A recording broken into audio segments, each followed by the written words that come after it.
Un niño pobre y mendigo ayuda a una mujer millonaria a arreglar su coche en medio de la carretera, pero cuando ella vio el collar que llevaba puesto, se quedó en shock, porque se trataba de una persona. Solo los graznidos de un cuervo resonaban de fondo, mientras los autos pasaban a toda velocidad por la autopista de arriba, ajenos a lo que ocurría allá abajo. Una camioneta de lujo estaba estacionada a un lado, con el cofre abierto y la carrocería brillante, contrastando con la decadencia del lugar. Adentro, una mujer con lentes oscuros y tacones altos golpeaba el volante con impaciencia. El maquillaje empezaba a correrle, pero su porte no cedía. Cecilia Vasconcelos, de 38 años, directora de un imperio de cosméticos, no estaba acostumbrada a esperar, mucho menos en un lugar como ese. Tenía un vuelo en 3 horas, una cena con inversionistas en 5. Y ahora, ahí, varada, sin señal en el celular, con los choferes de apps ignorando su ubicación. Fue cuando escuchó pasos, lentos, arrastrados, descalzos. No eran amenazantes, pero sí extraños. Un niño flaco salió de un callejón, ropa sucia, piel quemada por el sol, ojos grandes y oscuros, demasiado para su edad. Tendría unos 12 años, tal vez menos. En las manos, un desarmador y una linterna rota. Miró el coche como si reconociera la marca, el modelo, los desperfectos, y a la mujer adentro. ¿Se descompuso?, preguntó, con una voz tan tranquila que asustó. Cecilia dudó. Quiso cerrar los seguros, pero algo en él la detuvo. No era confianza, era algo como un déjà vu. Se está sobrecalentando. Ya llamé al seguro, gracias, respondió cortante. Él la ignoró. Se acercó más. La luz dio en su pecho, y fue entonces cuando ella lo vio. Un collar, de cuero gastado, con un dije de plata que ya casi no brillaba. Un dije que ella conocía muy bien. La sangre se le heló. ¿De dónde sacaste eso? El niño se detuvo. Por un segundo, el tiempo también. La calle, el calor, los autos, todo quedó en pausa. Y él solo respondió. No lo saqué, me lo dieron, mi mamá. Cecilia sintió que las piernas le temblaban.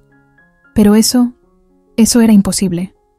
Cecilia no había oído ese nombre en más de 20 años.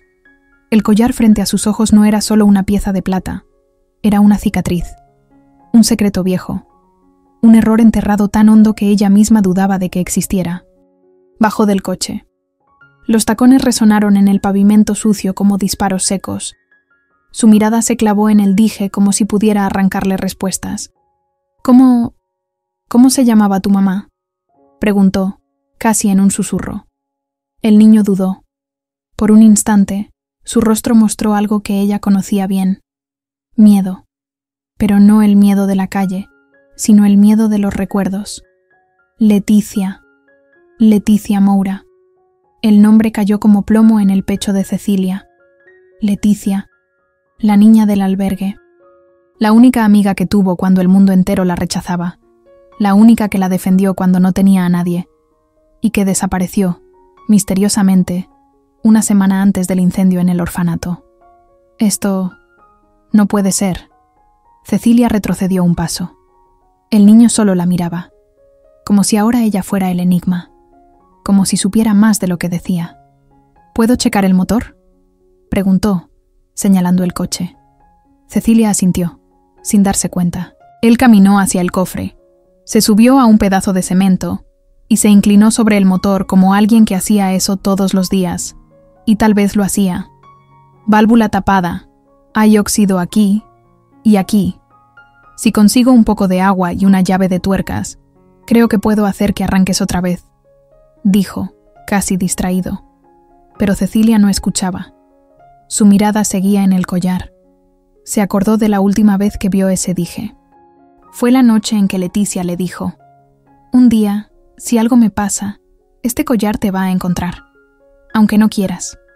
Esa noche, Leticia desapareció, y el fuego consumió todo. Cecilia volvió al presente con la voz del niño. Oye, señora, ¿vas a dejar que el coche se caliente hasta que explote? Parpadeó, como si despertara de un trance. Y por primera vez, Miró al niño como alguien real, de carne, hueso y sangre compartida con los fantasmas que ella intentó enterrar. «¿Cómo te llamas?», preguntó. «Rafael». Cecilia sintió que el estómago se le revolvía. Leticia había jurado que nombraría a su hijo Rafael si algún día tenía uno. El collar, el nombre, la calle, nada era casualidad, y Cecilia supo que, de ahí en adelante, su vida nunca sería la misma. El sonido de las sirenas aún vivía en sus sueños. Cecilia despertaba a veces sin aire, con los ojos ardiendo como si todavía hubiera humo en la habitación. Habían pasado 21 años desde esa madrugada en que el orfanato San Domingo fue tragado por las llamas. Y aún así, bastaba una chispa de memoria para que todo ardiera de nuevo. Regresaba al coche con un garrafón de agua que Rafael le había pedido. Sus manos temblaban, no por el peso, sino por las imágenes que venían con cada paso. La puerta cerrada del dormitorio, los gritos ahogados, la voz de Leticia rogándole que corriera. Rafael la miró. Levantó una llave de tuercas improvisada, un pedazo de metal doblado, y dijo: «Va a tomar unos 15 minutos. Si quieres esperar en el coche». «No». Cecilia lo interrumpió, sentándose en la banqueta, observándolo con los ojos entrecerrados. «¿Dijiste que tu mamá se llamaba Leticia? ¿Ella sigue viva?» Él se detuvo. Respiró hondo. Un silencio pesado se instaló.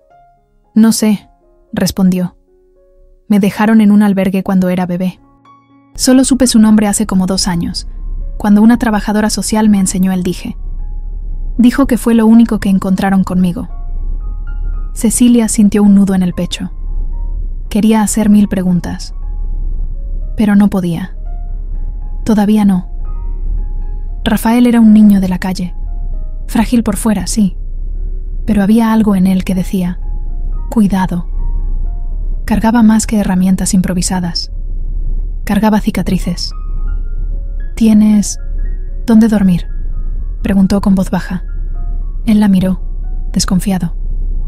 «Tengo, a veces». «¿Y comida?». «Cuando arreglo algo. A veces me dan un taco, a veces no». Cecilia se quedó callada unos segundos. No era de las que tomaban decisiones a la ligera, pero algo gritaba dentro de ella, algo que decía que este encuentro no era por azar, que el destino estaba cobrando una deuda. «Termina de arreglar esto, luego vienes conmigo, solo a cenar. Nada más».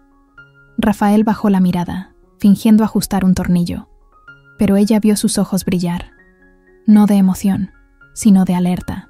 «Quieres adoptarme, ¿verdad?». «No dije eso». «Pero lo pensaste». Silencio. Cecilia no respondió, porque sí, lo pensó, y eso la aterraba más que nada. El restaurante no era lujoso, no como los que Cecilia frecuentaba, pero era el único con estacionamiento seguro y un ambiente discreto en los alrededores. No quería llamar la atención. Todavía no. Rafael se sentó frente a ella, con los ojos fijos en el menú como si descifrara un acertijo. Pasaba el dedo por las opciones, sin atreverse a pedir. Cecilia rompió el silencio.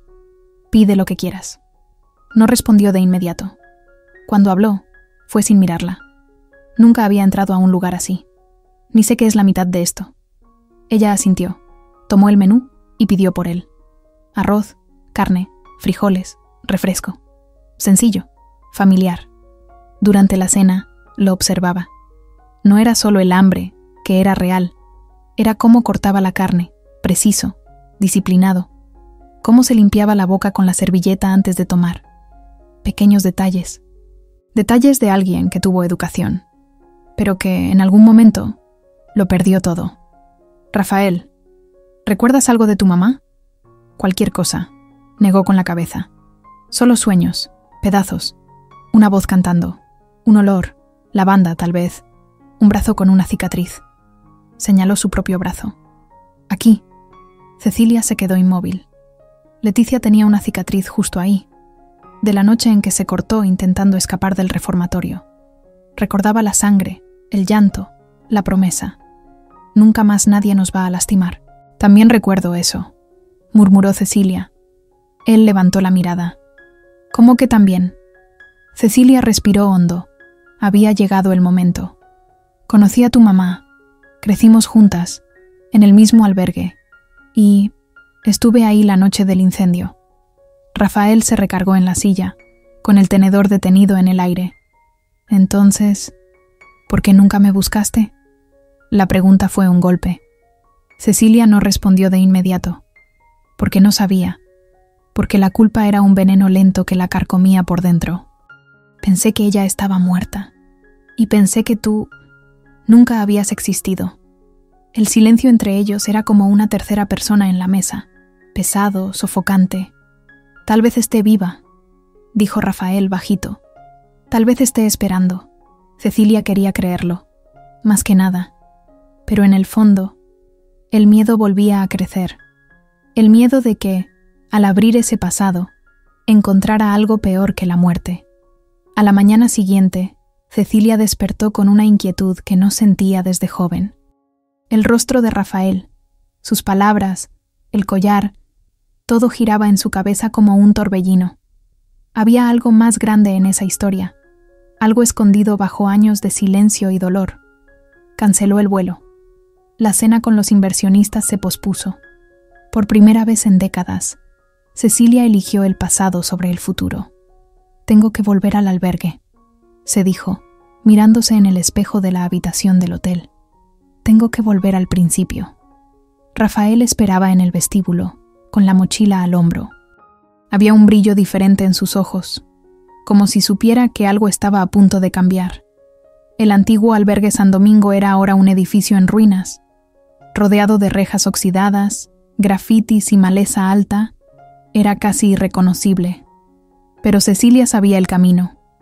Cada piedra suelta, cada grieta. Adentro, donde antes estaban los dormitorios, solo encontraron escombros y silencio. Pero en la sala de archivos, o lo que quedaba de ella, había una caja metálica, intacta, abandonada detrás de un estante caído. Dentro, papeles quemados, reportes antiguos y una carta. Un sobre marrón, dirigido a Cecilia Vasconcelos. Fecha: 25 de noviembre de 2003, 2 días antes del incendio. Lo abrió con manos temblorosas. La letra era de Leticia. Cecilia, si estás leyendo esto, es porque algo salió mal. Descubrí cosas peligrosas. Este lugar no es seguro. Están vendiendo a los niños. Hay alguien poderoso detrás. Me dijeron que te van a adoptar una familia rica. Y me alegré, pero también me dio miedo. Miedo de que te lleven lejos sin saber la verdad. Voy a intentar escapar con Rafael. Nació hace 4 meses. Todavía no saben de él. Si lo logramos te buscaré, lo juro. Pero si no, que sepas que nunca te abandoné. Con cariño, Leticia. Cecilia cayó de rodillas. Las palabras de su amiga quemaban más que el fuego que destruyó ese lugar. Rafael se arrodilló a su lado, leyendo por encima de su hombro. Entonces, ella intentó salvarme. Cecilia lo abrazó. Fuerte, por primera vez, sin barreras, sin miedo. Y ahora me toca a mí salvarte. A la mañana siguiente, Cecilia y Rafael estaban sentados en la recepción de un pequeño registro civil, rodeados de archivos polvorientos y empleados aburridos. Cecilia insistió en seguir el nombre que aparecía al pie de uno de los reportes encontrados en la caja del albergue. Dr. Érico Fonseca, un antiguo juez de menores. ¿Estás segura de que sigue vivo?, preguntó Rafael. Era un nombre constante en los documentos de adopción. Y si firmó los papeles, tal vez sepa quién estaba detrás de todo. Encontrarlo fue más fácil de lo que pensaban. Un ex juez jubilado, viviendo en una casa grande y silenciosa en la zona norte de la ciudad. Tocaron el timbre. La puerta se abrió. Y ahí estaba él, viejo, encorvado, pero con ojos que aún escaneaban todo. «¿Cecilia Vasconcelos?», dijo, como si el nombre pesara demasiado. «Necesito hablar con usted. Es sobre el albergue San Domingo». Hubo un silencio. Largo. Incómodo. «Pasen. Pero sepan, hay cosas que deberían quedarse enterradas». La sala del juez era un museo de memorias legales. Cuadros con reconocimientos, fotos con políticos, libros de derecho cubriendo cada pared. Pero lo más revelador estaba sobre el escritorio. Una fotografía vieja. Un grupo de niños en fila. Cecilia se reconoció a sí misma, y a Leticia, y al fondo, un hombre. ¿Quién es él?, preguntó Rafael. El juez dudó. Ese hombre era el mayor financiador del albergue. Empresario, dueño de una cadena de clínicas y orfanatos. Se llamaba Antonio Barros, pero lo conocían como el doctor. Nunca firmaba nada directamente, pero él mandaba. ¿Y él vendía niños?, preguntó Rafael con la voz quebrada. Sí, para adopciones ilegales, tráfico de órganos y otros fines. El albergue era una fachada. Cuando Leticia lo descubrió, intentó denunciarlo. Pero nadie escucha a una niña de la calle. Nadie. Cecilia sintió que el mundo giraba. La memoria de la noche del incendio regresó con violencia. El grito ahogado. El olor a gasolina. ¿Fue él quien mandó quemar todo?, preguntó. El juez asintió. Nunca tuvimos pruebas, pero lo sabíamos, y nadie tuvo el valor de enfrentarlo. Rafael apretó los puños. ¿Sigue vivo? Sí, pero cambió de nombre. Ahora tiene una clínica en otro estado. Se llama Augusto Lemos. Millonario, intocable. Cecilia se puso de pie, con los ojos firmes. Entonces vamos por él. Rafael sonrió por primera vez desde que empezó esta búsqueda. Vamos a hacer que pague. El camino al sur era largo, flanqueado por sembradíos y silencios incómodos. Cecilia manejaba, con la vista fija en la carretera, mientras Rafael miraba por la ventana, rumiando pensamientos. ¿Y si nos reconoce?, preguntó. Espero que nos reconozca, respondió Cecilia, porque ya no voy a huir. La clínica de Augusto Lemos, antes Antonio Barros, estaba en una ciudad costera, rodeada de fraccionamientos de lujo y campos de golf. La fachada era de vidrio y acero, moderna, demasiado limpia. Adentro, niños bien vestidos caminaban entre empleados sonrientes. Todo parecía perfecto, estéril, controlado. Esta clínica atiende a niños con discapacidades y traumas, dijo una recepcionista cuando Cecilia se presentó como posible donadora. Quiero conocer al director. Vi una conferencia suya hace años. Mintió con precisión. Minutos después, Augusto Lemos entró en la sala. Canas, voz calmada, traje impecable. Pero Cecilia vio más allá. Los mismos ojos fríos de la foto del juez. Los mismos que la observaron en el albergue, años atrás. ¿En qué puedo ayudar?, preguntó, con una sonrisa ensayada. Estuve en San Domingo, en 2003. Cecilia respondió directo. Con Leticia Moura. La sonrisa tembló. Solo por un segundo. Pero fue suficiente. Rafael se levantó. Estaba pálido, pero firme.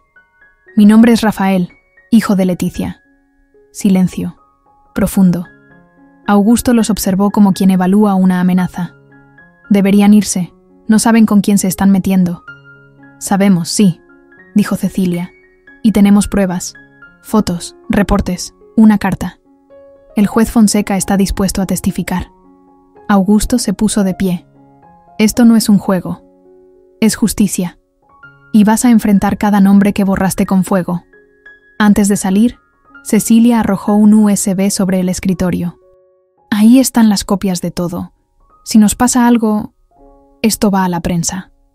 Al salir, Rafael le apretó la mano con fuerza. Ahora sabe que no vamos a parar. Y no vamos a parar, respondió Cecilia, sin quitar la vista del retrovisor, donde aún veía la sombra de Augusto parado en la ventana, mirándolos como si el pasado hubiera regresado para arrastrarlo. A la mañana siguiente, Cecilia despertó con la sensación de estar siendo observada. Era como si el aire se hubiera vuelto más denso, más pesado. Afuera de la posada donde se hospedaban, un coche negro seguía estacionado desde la noche anterior, sin placas visibles, vidrios oscuros. Nos están vigilando, dijo Rafael, espiando por una rendija de la cortina. Era de esperarse. Augusto sabe que tenemos algo de verdad contra él. Cecilia respondió, empezando a guardar sus cosas. Llamó al juez Fonseca. Concertó una reunión de emergencia en un café discreto del centro de la ciudad. «No pueden enfrentar esto solos», dijo el juez, entregándole una carpeta con documentos oficiales antiguos, con reportes médicos y registros de traslados ilegales de niños. Aquí está la conexión directa entre Augusto y San Domingo. Con esto, el Ministerio Público se mueve. «¿Y tú vas a testificar?», preguntó Rafael. «No me queda mucho tiempo, pequeño, pero no voy a morir sin limpiar mi conciencia». Con el material en mano, Cecilia decidió regresar a la capital. Contactó a un abogado de confianza, Marcos Duarte, especialista en delitos contra menores. «Si esto es real, vamos hasta el fondo», prometió él al leer los documentos. Pero los movimientos de Augusto fueron rápidos. Esa noche, el coche negro los siguió otra vez. Cecilia dio vueltas por calles al azar hasta perderse en un camino de terracería. Ahí, Rafael señaló: «Nos están bloqueando atrás». Ella aceleró. El coche patinó en una curva. Un disparo resonó. Una llanta reventó. «Bájate», gritó ella. Corrieron entre la maleza. La oscuridad era casi total, salvo por la luz de una linterna lejana. Otro disparo. El sonido de pasos. Rafael tropezó. Cayó. «¡Corre!», gritó él. Cecilia regresó. Lo jaló del brazo. La linterna se acercaba. Pero de repente, una sirena cortó la noche. Coches de policía aparecieron como fantasmas armados. Los perseguidores huyeron. «¿Están bien?», preguntó uno de los agentes. «Recibimos una denuncia anónima sobre un intento de secuestro». Cecilia miró a Rafael, jadeando. «Fue el juez. O el abogado. Alguien nos salvó». «No», respondió Rafael. «Fue ella». «¿Quién?». «Mi mamá. Lo sentí. Está viva». A la mañana siguiente, Cecilia y Rafael fueron a la delegación para denunciar el intento de secuestro. Pero el delegado de turno parecía más interesado en quitarle importancia que en investigar. «No hay cámaras en la zona, ni testigos, sin placas, nada sólido», dijo, hojeando el reporte con desdén. Afuera, Rafael cruzó los brazos, impaciente. «No quieren resolver esto. Tienen miedo. O los compraron». Cecilia estaba de acuerdo, pero no dijo nada. Solo tomó el celular y llamó a Marcos Duarte. «Necesitamos algo más. Una pista. Alguien vivo que pueda confirmar que que ella sobrevivió». Fue entonces cuando el abogado mencionó algo inesperado. «Cecilia, hace años, una mujer apareció en una clínica psiquiátrica en Minas Gerais, sin documentos, sin memoria clara. El nombre que murmuraba era Rafa, solo eso. No coincidía con ninguna denuncia activa. Pero ahora me pregunto». Cecilia se quedó helada. «¿Dónde está esa clínica?». Horas después, estaban en camino. El hospital era viejo, apartado, escondido entre montañas y árboles frondosos. El director, un señor amable de cabello blanco, los recibió con cautela. «Está aquí desde hace casi 12 años. Llegó quemada, confundida. Nadie supo de dónde vino. Solo decía: mi hijo está en el fuego.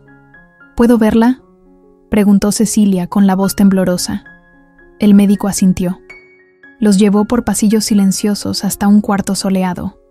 Ahí, sentada junto a la ventana, una mujer delgada, de cabello largo y blanco, miraba las montañas como si esperara que algo surgiera de ellas. «Leticia», susurró Cecilia, con lágrimas en los ojos. La mujer giró el rostro. Los ojos se le abrieron. La respiración se le cortó. Cecilia se acercó. Le tomó la mano. «Soy yo, Cecilia. Estoy viva. Y él también. Rafael está aquí». El niño entró, con pasos dudosos. «¿Mamá?». La mujer comenzó a llorar, en silencio, como quien por fin reconoce el mundo a su alrededor. «Rafael, mi pequeño». El reencuentro fue un nudo de lágrimas, abrazos y silencio. Un milagro en carne viva. Una madre rescatada del olvido. Pero Cecilia sabía.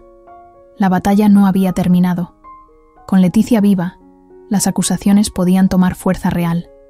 Augusto tendría que responder por cada vida que intentó borrar. El regreso a la capital fue silencioso. Leticia dormía en el asiento trasero, agotada, mientras Cecilia y Rafael intercambiaban miradas entre preocupadas y esperanzadas. Su presencia era un ancla, pero también un recordatorio de lo que aún faltaba. A la mañana siguiente, Cecilia llevó a Leticia al despacho de Marcos Duarte. El abogado, al verla, se quedó en shock. «No es posible. Eres la prueba viva, la pieza que faltaba». Leticia aún estaba frágil, pero su voz había ganado firmeza. «Quiero declarar. Quiero que sepa que no logré morir, y que ahora recuerdo». Las ruedas legales comenzaron a girar. Con el testimonio de Leticia, los documentos del juez Fonseca y los registros recuperados, Marcos presentó una demanda formal. El nombre de Augusto Lemos volvió a ligarse a su pasado. Antonio Barros. La prensa pronto lo supo. Los titulares mostraron fotos antiguas del albergue, relatos de desapariciones y el regreso de una sobreviviente olvidada. La opinión pública enloqueció. Pero el poder de Augusto aún era grande. Su equipo de abogados intentó desacreditar a Leticia, alegando locura, traumas y colapsos mentales. Rafael observaba todo en silencio. «Van a intentar borrar otra vez», dijo. «No esta vez», respondió Cecilia.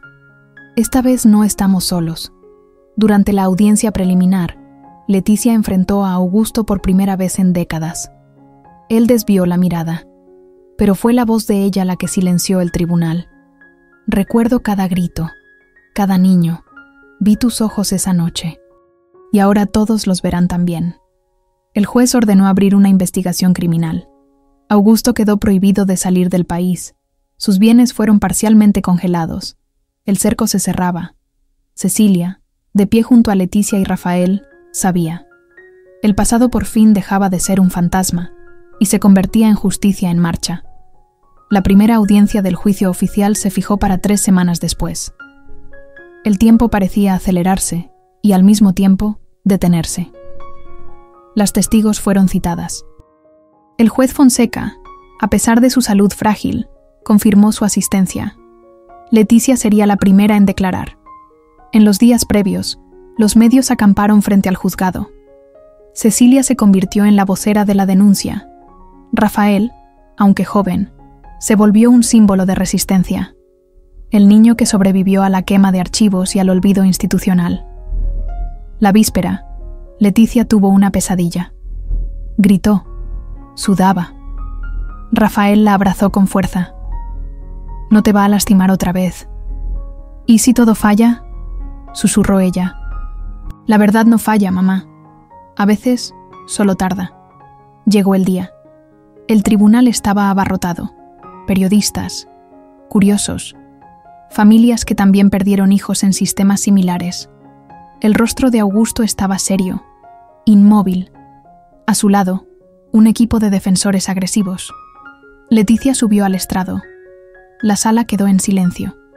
Recuerdo a cada niño llevado a la fuerza. Los pasillos oscuros. Sus ojos fríos. Recuerdo la noche en que intenté escapar con mi hijo. Y el fuego.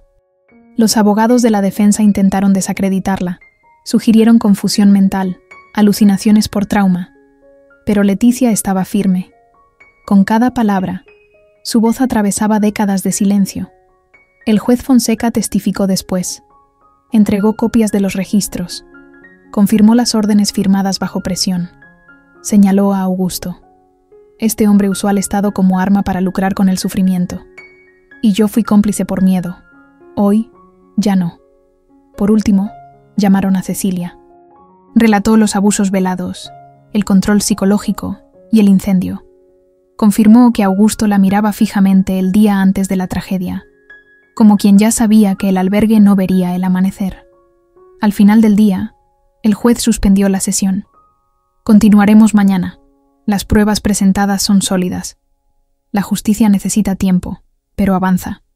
Al salir, Augusto fue a B, pero él caminaba erguido, como quien aún creía en su impunidad. Cecilia tomó la mano de Rafael. A lo lejos, Leticia sonreía, cansada, pero libre. «Mañana», dijo Cecilia, «comienza su fin». El segundo día del juicio empezó bajo un cielo nublado, como si hasta el clima sintiera el peso de esa mañana. Rafael llevaba un traje prestado de Marcos Duarte, pero su mirada era de guerrero. Leticia, a su lado, caminaba con pasos cortos, apoyada en el brazo de Cecilia. El salón del tribunal estaba aún más lleno. Movimientos sociales se habían organizado. Víctimas de otros albergues ocupaban los bancos, trayendo historias que esperaban, desde hacía décadas, un eco en la justicia.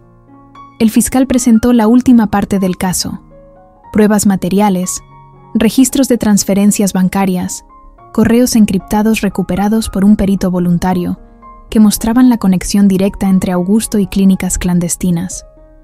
La defensa, acorralada, intentó un último recurso: desacreditar al juez Fonseca, sugiriendo demencia senil. Pero el propio juez se levantó. «Tengo 79 años. Mi memoria puede fallar con fechas, pero no con el mal que ayudé a perpetuar. Este hombre está donde siempre estuvo, por encima del dolor de otros. Hoy, ya no». Augusto fue llamado a declarar. Subió con pasos firmes, el rostro impasible. «Soy víctima de una conspiración. Estas personas quieren aprovecharse de mi reputación. Siempre ayudé a los niños. Siempre». «¿Vendiéndolos?», interrumpió el fiscal. «Nunca se probó.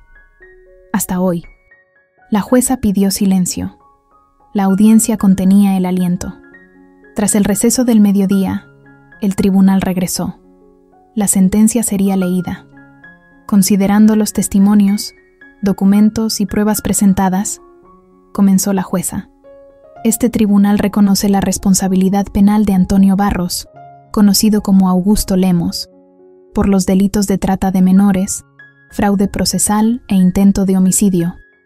Sentencia: 34 años de reclusión en régimen cerrado, sin derecho a fianza.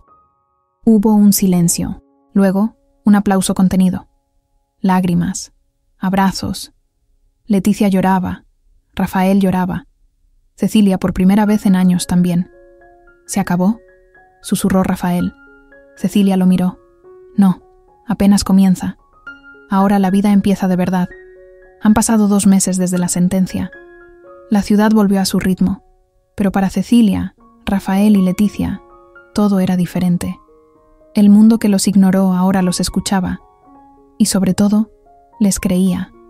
Rafael regresó a la escuela. Se inscribió en una secundaria pública con apoyo de una ONG que seguía el caso. La primera semana, le regalaron una laptop. La segunda, le ofrecieron una beca completa para un curso de robótica. Leticia seguía en terapia, pero cada día recuperaba más de sí misma. Pasaba horas en el jardín de la casa que Cecilia había remodelado en el campo, un lugar tranquilo, rodeado de árboles y paz. A veces cantaba, y Rafael reconocía las melodías que lo arrullaban en sus sueños.